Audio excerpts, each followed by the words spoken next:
Yesus telah mati untuk kita di kayu salib, untuk menebus kita dan memerdekakan kita dari hidup penuh dengan dosa, dari lumpur dosa yang mengikat kita, supaya kita beroleh kesempatan hidup yang baru, punya masa depan, supaya kita melihat ke depan. Mari tinggalkan masa lalu. Jangan lagi hidup dalam dosa, jangan lagi tinggal dalam hidup yang lama. Tuhan mau kita sambut hidup yang baru di dalam Kristus. Percaya dan yakini bahwa seburuk apapun masa lalumu, Tuhan terima kamu apa adanya. Dan Tuhan itu pengen kamu menerima kasih-Nya. Percayalah bahwa Tuhan sayang sama kamu dan Tuhan punya rencana yang besar buat masa depanmu. Kamu gak kurang berharga buat Dia hanya karena kamu pernah hidup dalam dosa. Dengar baik, justru karena kamu berharga, Yesus mati buat kamu. Pakailah kegagalan kita di masa lalu untuk menjadi pelajaran berharga yang membuat kita jadi lebih baik lagi. Pakai kegagalanmu jadi pijakan, bukan beban. Bangkit dan belajar dari situ. Jadi lebih baik, lakukan hal dengan lebih benar, dan percayalah, Tuhan menyediakan masa depan yang penuh pengharapan.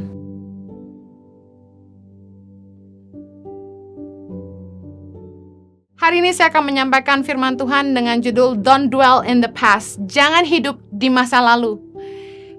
Yesus telah mati untuk kita di kayu salib, untuk menebus kita dan memerdekakan kita dari hidup penuh dengan dosa, dari lumpur dosa yang mengikat kita, supaya kita beroleh kesempatan hidup yang baru, punya masa depan, supaya kita melihat ke depan. Mari tinggalkan masa lalu. Jangan lagi hidup dalam dosa, jangan lagi tinggal dalam hidup yang lama. Tuhan mau kita sambut hidup yang baru di dalam Kristus. Yesaya 43:18 berkata gini, firman-Nya, janganlah ingat-ingat hal-hal yang dahulu, dan janganlah perhatikan hal-hal yang dari zaman purbakala. Lihat, aku hendak membuat sesuatu yang baru, yang sekarang sudah tumbuh. Belumkah kamu mengetahuinya? Ya, aku hendak membuat jalan di padang gurun dan sungai-sungai di padang belantara. Filipi 3:13, Rasul Paulus berkata, saudara-saudara, aku sendiri tidak menganggap bahwa aku telah menangkapnya, tetapi ini yang kulakukan. Aku melupakan apa yang telah di belakangku dan mengarahkan diri kepada apa yang di hadapanku. Firman Tuhan mengajarkan kita untuk tidak tinggal di masa lalu. Tuhan telah menghantar kita kepada hidup yang baru. Jangan lagi kita tinggal di masa lalu. Ada 3 hal yang bisa membawa kita ke masa lalu. Yang pertama, kegagalan. Yang kedua, keberhasilan. Dan yang ketiga, kepahitan. Mari kita bahas satu-satu. Jangan tinggal dalam kegagalan masa lalu. Jangan merindukan kehidupan masa lalu yang penuh dengan dosa. Jangan sampai kita membiarkan memori kesenangan daging yang dapat membuat kita menginginkan kembali apa yang telah kita lepaskan. Kadang-kadang ketika orang mulai nganggur di waktu-waktu luang mereka, pikiran mereka kemana-mana. Kan ada lagu yang berkata, memori kau membuka luka lama. Pikiran kita ini harus dijaga. Karena pikiran itu bisa membawa kita ke masa lalu. Ada hal-hal yang kita sesalkan. Tapi bahayanya, kita bisa diingatkan kepada enaknya dosa. Kita benci dosa, tapi kita diingatkan akan nikmatnya ketika kita hidup dalam daging. Ketika kita hidup dalam perselingkuhan, ketika kita hidup dalam dosa-dosa yang lama. Siapa bilang dosa gak enak? Kalau dosa gak enak, orang gak doyan berbuat dosa. Justru karena dosa itu enak, orang jatuh dalam dosa. Dan memori akan nikmatnya dosa bisa membuat kita, kalau kita gak hentikan, membuat kita merindukannya. Gak heran orang mulai merindukan pacar lama. Hati-hati, jangan merindukan kehidupan masa lalu yang penuh dosa.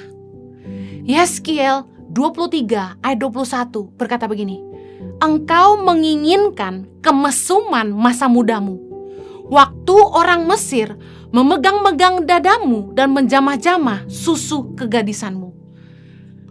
Dengar baik, jangan sampai Kita yang sudah dimerdekakan dari dosa, kita yang sudah diberikan kehidupan yang baru, kita yang sudah dikeluarkan dari kegelapan kepada terang, kita gak jaga hati dan pikiran kita, dan kita mulai ngebayangin nikmatnya dosa. Hati-hati jangan sampai kita merindukan. Jangan tinggal dalam dosa masa lalu yang gak ada gunanya, gak ada artinya. Harusnya kita merasa jijik dengan perbuatan-perbuatan dosa kita. Ada lagi orang-orang yang malah bangga dengan kesalahannya di masa lalu. Bukannya malu, tapi bangga sama dosa di masa lalu. Contoh, wah, papa tuh dulu pacarnya banyak. Papa dulu istrinya banyak. Ada pria-pria tuh yang bangga karena mereka pernah menabur benih di mana-mana. Ngeri. Seolah-olah dia bangga dengan kegantengannya, dengan kehebatannya memikat banyak perempuan, dan membuat mereka bertekuk lutut gitu kan, menyerahkan hidup mereka kepada dia. Satu kali teman saya cerita, dia udah dewasa nih, udah umur 30-an waktu itu. Dia kaget, tiba-tiba ada anak muda yang mendatangi dia dan berkata, Koko tuh koko saya. Saya anaknya papa ini. Kaget dia. Gak cuma satu, dia ketemu beberapa. Luar biasa. Papanya nabur benih di mana-mana. Yang malu anak-anaknya, yang kasihan anak-anaknya. Ada orang-orang tuh yang bangga sama dosa, kesalahan di masa lalu. Wah, dulu saya itu kaya, main judi di mana-mana, semua kasino di seluruh dunia ini saya udah pernah main, katanya gitu. Wah, dulu saya kalau minum vodka, minum whisky bisa 10 botol, gak mabuk. Wah, hebat. Hebat ya. Bangga gitu sama dosa di masa lalu. Bukannya menyesal hidup sia-sia, bukannya malu, tapi bangga cerita lagi ke anak-anaknya. Teladan apa yang kita mau tinggalin dari cerita-cerita kayak begini? Wah, saya itu bisa kaya kayak gini. Tahu Henny? Satu kali saya dengar orang cerita ke saya nipu dulu. Saya jadi kontraktor jalanan, dia bilang. Aspal itu saya tinggal tipisin aja berapa senti, duitnya berapa tuh, dia bilang. Ada orang-orang yang bangga pernah nipu jadi kaya. Dengar baik, kita gak boleh tinggal di kegagalan kita di masa lalu. Jangan sampai kita bangga, bahkan merindukan kenikmatan dosa. Tapi ada juga yang merasa rendah diri, tidak berharga, sehingga gagal untuk mempercayai kasih Tuhan dan melihat rencana Tuhan yang besar di depan. Ada orang-orang yang karena kesalahannya di masa lalu, mereka jadi rendah diri, merasa dirinya gak berharga lagi. Ada beberapa anak perempuan yang menghubungi saya di Instagram beberapa waktu lalu dan berkata, si Henny, Kak Henny, saya udah gak perawan lagi. Masih ada gak yang mau sama saya? Mereka depresi banget, takut gak laku, takut gak ada yang mau karena dosa di masa lalu. Dengar baik, dalam perjalanan hidup saya juga banyak bikin salah. Tuhan mengajar saya untuk mempercayai bahwa Tuhan tuh sayang sama saya, apapun keadaan saya. Kalau manusia tuh maunya terima kita dalam keadaan sempurna, Tuhan enggak. Tuhan itu pungut saya dari sampah, dari anak yang gak berharga bagi orang tuanya. Dan Tuhan kasih saya rencana yang besar bagi saya. Tuhan itu ngajarin saya untuk mempercayai bahwa Tuhan mau yang terbaik untuk saya. Percaya dan yakini bahwa seburuk apapun masa lalumu, Tuhan terima kamu apa adanya. Dan Tuhan itu pengen kamu menerima kasih-Nya. Percayalah bahwa Tuhan sayang sama kamu dan Tuhan punya rencana yang besar buat masa depanmu. Kamu gak kurang berharga buat dia hanya karena kamu pernah hidup dalam dosa. Dengar baik. Justru karena kamu berharga, Yesus mati buat kamu. Tuhan itu mengajar saya untuk mempercayai bahwa Tuhan tuh mau yang terbaik untuk saya. Dan saya yakin Tuhan juga mau Anda percaya bahwa Tuhan tuh mau yang terbaik untuk hidup Anda. Jangan tinggal dalam kegagalan masa lalu. Ada trauma-trauma di masa lalu yang mempengaruhi penilaian kita terhadap segala sesuatu. Ada baiknya, karena kita jadi orang yang lebih hati-hati, gak gampang percaya orang, lebih bijaksana. Ada hal-hal yang positif, tapi ada juga yang negatif. Trauma itu membuat kita membatasi diri untuk berbuat lebih. Contoh, saya punya trauma tenggelam.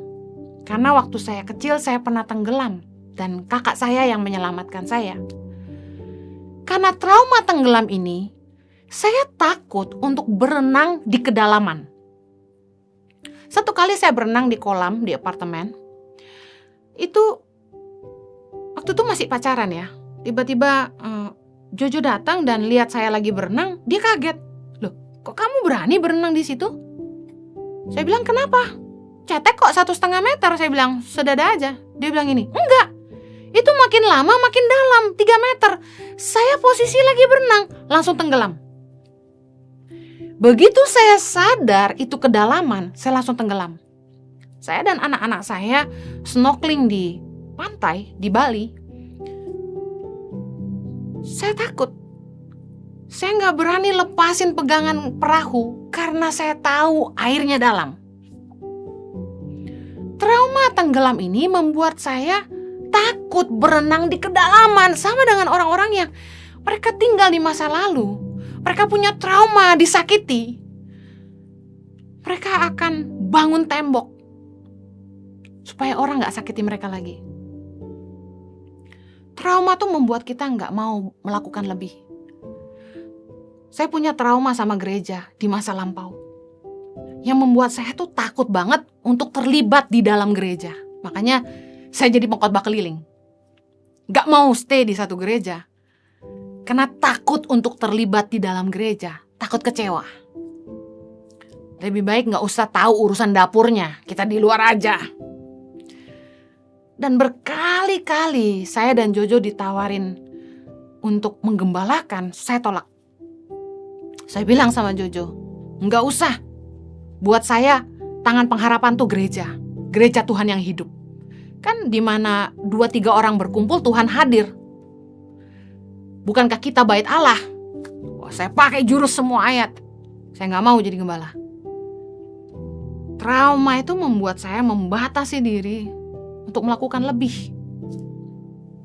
Saya bersyukur kalau hari ini Tuhan tuh mencemplungkan saya jadi gembala di Impact Community Indonesia, istri gembala. Saya cuma bilang, biar kehendak Tuhan yang jadi. Dan saya cuma bisa lihat kemurahan Tuhan dan kasih karunia Tuhan saja yang bisa membawa saya sampai hari ini. Dan saya percaya Dia yang memilih, Dia yang memampukan. Gitu aja. Orang yang tinggal di masa lalu, makanya sulit maju. Kenapa? Karena pengalamannya yang buruk di masa lalu, trauma-trauma di masa lalu yang akan selalu mempengaruhi penilaian dia, judgment-nya terhadap segala sesuatu. Contohnya, kegagalan kita dalam hubungan membuat kita jadi pesimis. Kita menilai semua orang sama. Contoh, kalau Anda seorang wanita yang pernah disakiti oleh seorang laki-laki, Anda akan berkata gini, semua laki-laki sama. Padahal cuma gara-gara satu laki-laki. Semua laki-laki sama. Padahal cuma satu aja. Kita kalau udah pernah dilukai biasanya gitu, jadi judgmental, jadi pesimis. Kita nilai semua orang sama. Pernah dilukai satu gereja, udah kita cap semua gereja sama gitu kan. Tapi saya mau bilang gini, kalau Anda disakiti dalam hubungan dan Anda dikecewakan, saya mau bilang, ampuni. Kalau Anda tidak ngampuni, Anda akan tetap tinggal di masa lalu. Ampuni dan lupakan. Mana mungkin lupa ya? Kita punya memori. Bisa. Jangan diingat. Rugi. Kalau teringat, ya lepaskan. Tapi ampuni. Karena orang yang gak bisa ngampuni yang akan terjebak di masa lalu. Jangan putus asa ketika kita gagal dalam hubungan. Coba lagi. Dunia gak selebar daun kelor, kata pepatah. Never lose hope. Berdoa sungguh-sungguh, Tuhan akan ketemukan dengan yang terbaik dari Tuhan. Jangan hidup dalam penyesalan. Katakanlah kita bikin dosa, kita udah terlanjur salah di masa lalu. Katakanlah anak gadis ada yang gak jadi perawan lagi gitu. Jangan hidup dalam penyesalan. Udah bangkit. Hidup benar, hidup kudus. Tuhan itu Maha Pengampun dan Tuhan tuh selalu kasih kita kesempatan. Jangan tinggal di dosa masa lalu yang membuat kita lemah, tertuduh, patah semangat. Apalagi bahaya ini, mengasihani diri sendiri. Orang yang mengasihani diri sendiri sulit menang. Pakailah kegagalan kita di masa lalu untuk menjadi pelajaran berharga yang membuat kita jadi lebih baik lagi. Pakai kegagalanmu jadi pijakan, bukan beban.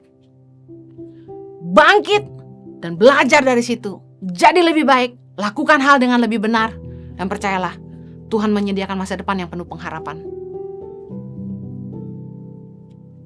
Yang kedua, jangan tinggal dalam keberhasilan masa lalu.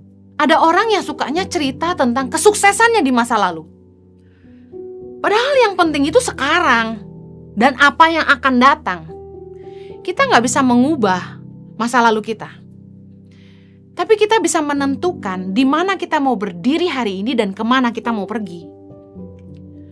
Percuma kita ngomongin masa lalu, oh gue hebat dulu, gue kaya dulu. Buat apa kita sukses, kaya di masa lalu kalau kita susah hari ini? Bangun dari mimpimu, jangan tinggal di masa lalu. Udah gak usah cerita, dulu saya kaya, dulu saya kurus, dulu saya terkenal. Yang penting itu sekarang. Pengkhotbah 7 ayat 10 berkata, janganlah mengatakan, mengapa zaman dulu lebih baik daripada zaman sekarang? Karena bukannya berdasarkan hikmat engkau menanyakan hal itu. Jangan fokus kepada kesuksesan di masa lalu. Karena Tuhan itu selalu membawa kita ke tempat yang lebih baik. Kalau kita hidup benar, kalau kita mencari dahulu kerajaan Allah dan kebenarannya. Karena ada orang yang komplain gini, kayaknya dulu waktu hidup saya gak benar, saya diberkati tuh. Lalu kenapa waktu saya ikut Tuhan, saya jadi miskin? Ceritanya gini loh, hidup tuh kan tabur tuai. Tuhan ampuni dosa kita, tapi ada yang harus kita tuai kan dari taburan kita. Waktu kita memilih hidup benar, iblis juga gak seneng kan. Kita akan dihancurkan supaya kita kembali ke hidup lama.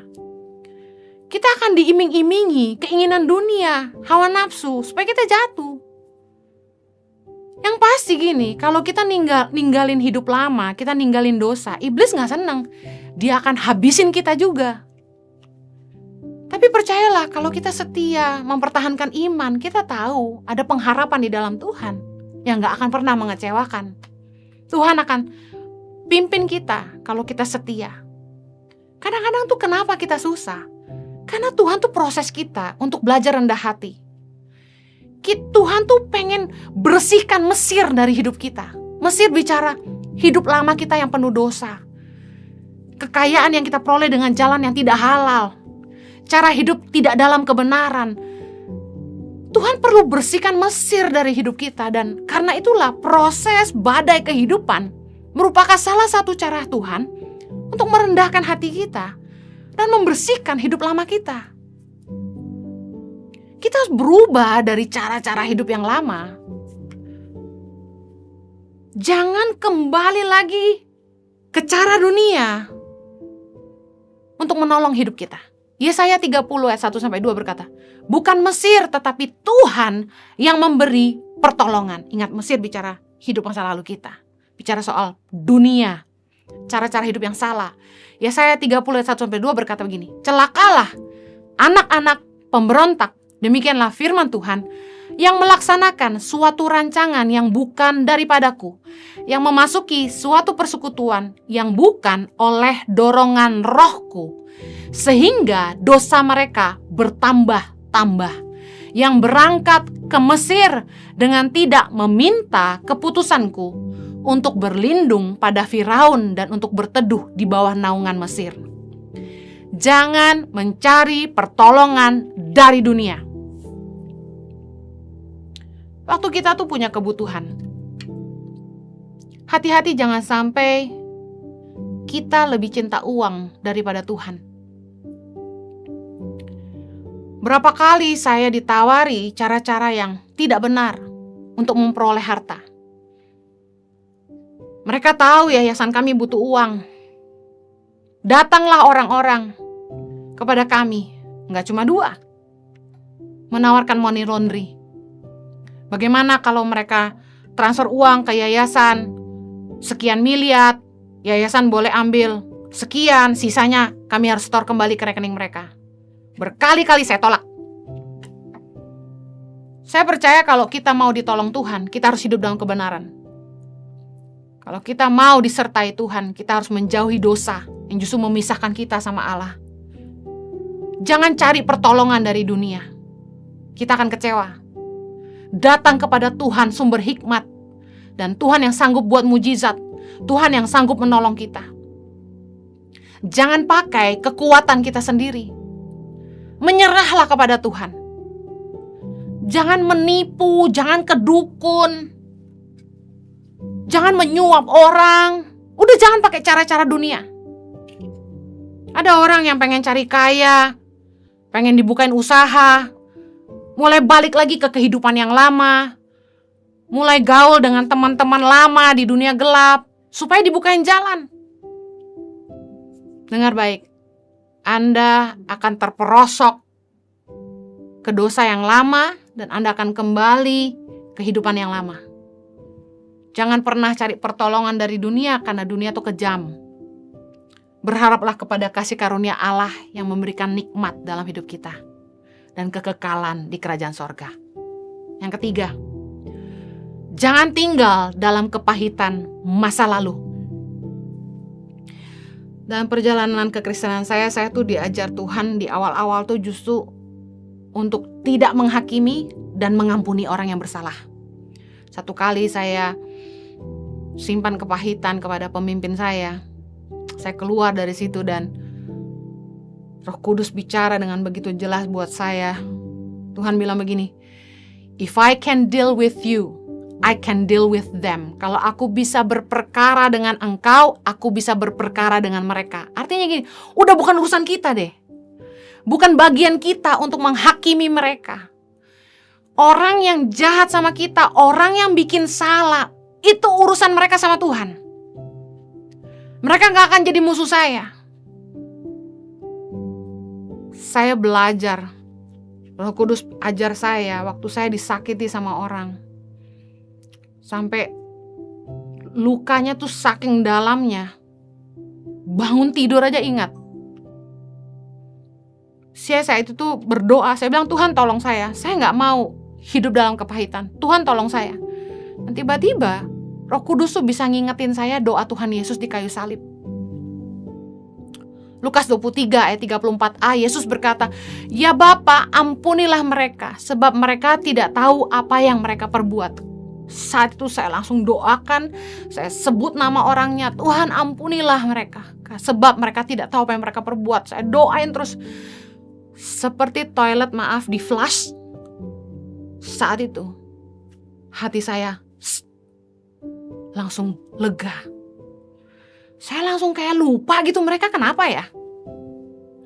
Saya sampai kayak coba-coba apa ya yang dia ngomong ya, sampai gak bisa ingat, sampai lupa.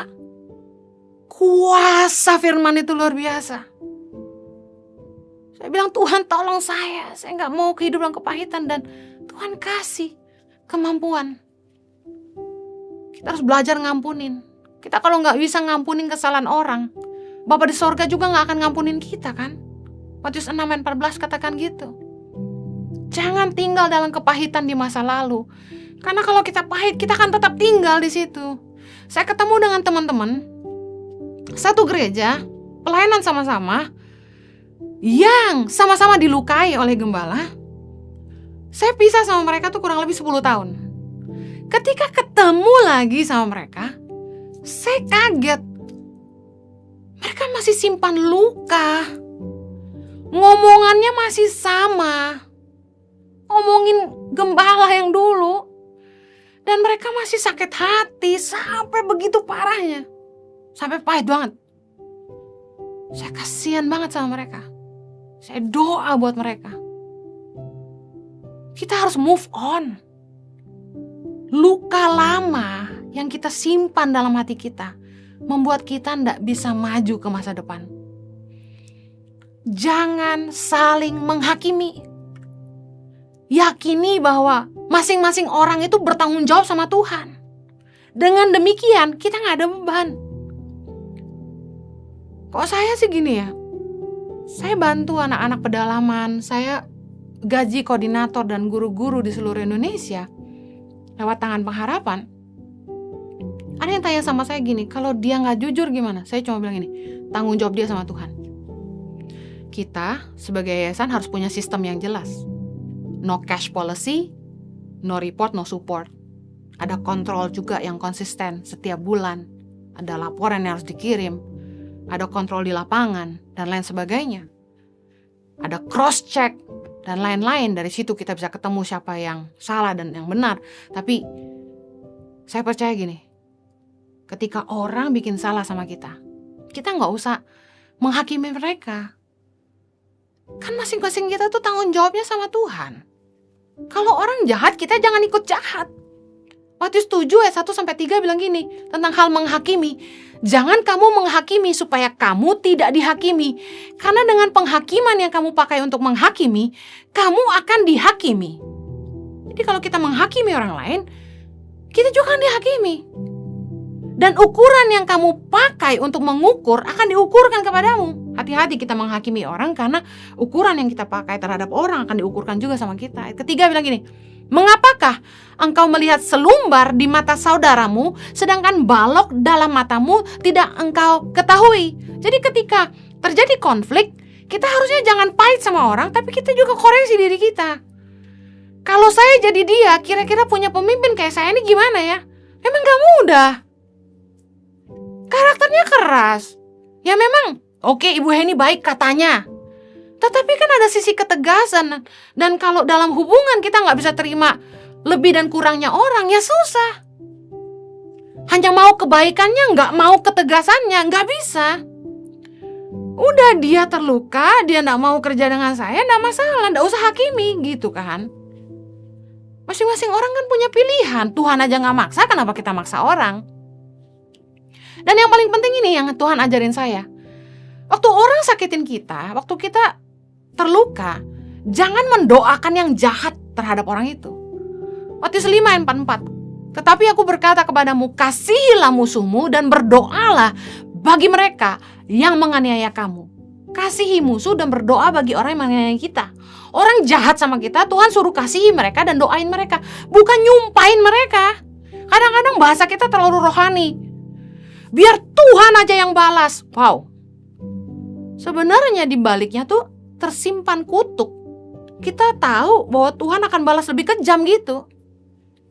Padahal waktu kita dijahatin orang, Tuhan itu tertarik untuk memperhatikan reaksi hati kita. Amsal 24 ayat 17-20. Jangan bersukacita kalau musuhmu jatuh, jangan hatimu beria-ria kalau ia terperosok. Kita tuh gak boleh senang lihat musuh kita jatuh, dan jangan sampai kita happy dia tuh jatuh terperosok. Ayat 18. Supaya Tuhan tidak melihatnya dan menganggapnya jahat, lalu memalingkan murkanya daripada orang itu. Jangan menjadi marah karena orang yang berbuat jahat. Jangan iri kepada orang fasik, karena tidak ada masa depan bagi penjahat, dan pelita orang fasik akan padam. Kita udah tahu bahwa masa depan orang fasik itu pelitanya padam. Orang yang jahat, masa depannya tuh firman Tuhan tahu pasti. Udah ngapain kita marah sama mereka? Mereka tanggung jawab sama Tuhan kok. Kalau kita punya 2 anak, yang satu dipukul lalu dia mengalah, kita akan bela dia. Tapi kalau dia balas mukul, ya kita diamin aja, ya lu balas. Sama jahatnya, sama nakalnya. Tuhan justru ngelihat reaksi kita ketika kita disakiti orang. Kalau kita bereaksi dengan benar, kita tetap baik sama dia, kita tetap mendoakan dia. Dengar baik, Pembelaan itu datang dari Tuhan. Itu baru benar. Saya mau tutup dengan ayat ini. Jangan tinggal di masa lalu. Mari mulai hiduplah yang baru. Efesus 4 ayat 21. Karena kamu telah mendengar tentang Dia dan menerima pengajaran di dalam Dia, menurut kebenaran yang nyata dalam Yesus, yaitu bahwa kamu berhubung dengan kehidupan kamu yang dahulu, harus menanggalkan manusia lama yang menemui kebinasaannya oleh nafsunya yang menyesatkan, supaya kamu dibaharui di dalam roh dan pikiranmu, dan mengenakan manusia baru yang telah diciptakan menurut kehendak Allah di dalam kebenaran dan kekudusan yang sesungguhnya. Mari tanggalkan masa lalu kita, tanggalkan manusia lama kita. Jangan lagi hidup di masa lalu. Tuhan sudah menyediakan kita masa depan yang penuh dengan pengharapan. Saya berdoa agar Anda boleh melupakan dan tidak tinggal di kegagalan masa lalu, di kesuksesan masa lalu, dan dalam kepahitan. Saya berdoa Anda menang dan Tuhan memberi Anda kehidupan yang jauh lebih baik dari sebelumnya. Mari kita berdoa. Bapa di sorga, hamba bersyukur buat kasih karunia-Mu dalam hidup kami. Kalau Tuhan boleh memberikan kami pengampunan dan juga kesempatan untuk hidup yang baru. Biar setiap kami boleh embrace, boleh hidup di dalamnya. Kami boleh terus berharap kepada Tuhan dan terus diubahkan dan dibaharui dari hari ke hari. Supaya kami punya pengenalan yang benar akan Tuhan. Dan Tuhan boleh senantiasa menuntun kami dan menyertai hidup kami. Terima kasih Bapa, menyerahkan umat-Mu ke dalam pimpinan-Mu dan kasih karunia-Mu. Demi nama Yesus kami berdoa. Amen. Have a blessed week. God bless you.